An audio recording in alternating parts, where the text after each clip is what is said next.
Hey there, Manna Church. Here we are in Morning Manna, and we're continuing our series where I'm talking about 12 lessons from 12 kings. Now I want to talk to you about a king named Manasseh, and this is a bad king.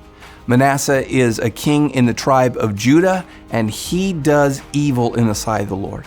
In reality, he's one of the most evil kings in all of the history between both kingdoms, between both Israel and Judah.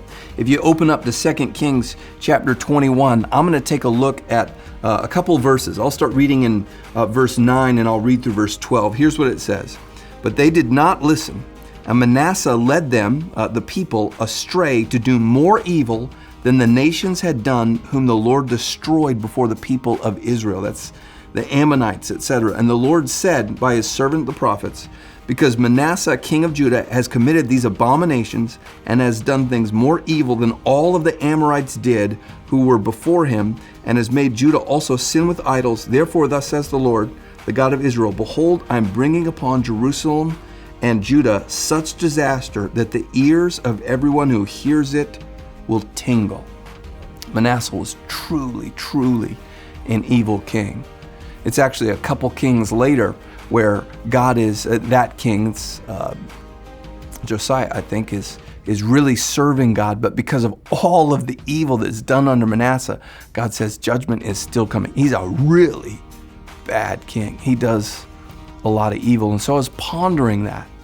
And I'm going, man, what's the lesson for us from that? One, don't do all those evil things. But I think there's a reality. And we can take it to the positive, or we can even take it to the negative.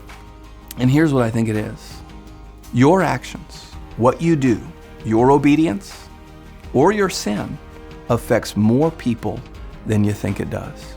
See, Manasseh is leading all the people and they're sinning, but it ultimately affects generations after them. God takes Judah and sends them into exile. There's judgment as a result of what they did. And I think there's a temptation sometimes to believe when we're in areas where maybe we've got some hidden sin, or we've got an area and we don't feel like it affects anybody else. You go, this might be hurting me, but it's hurting only me.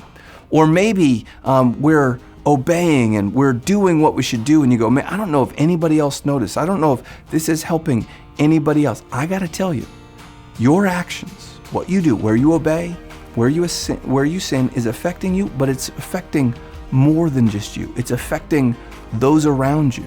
I can tell you, I love the fact that I can look at places where my parents built a godly heritage, where they obeyed, and I get to live in the favor that resulted from what they did.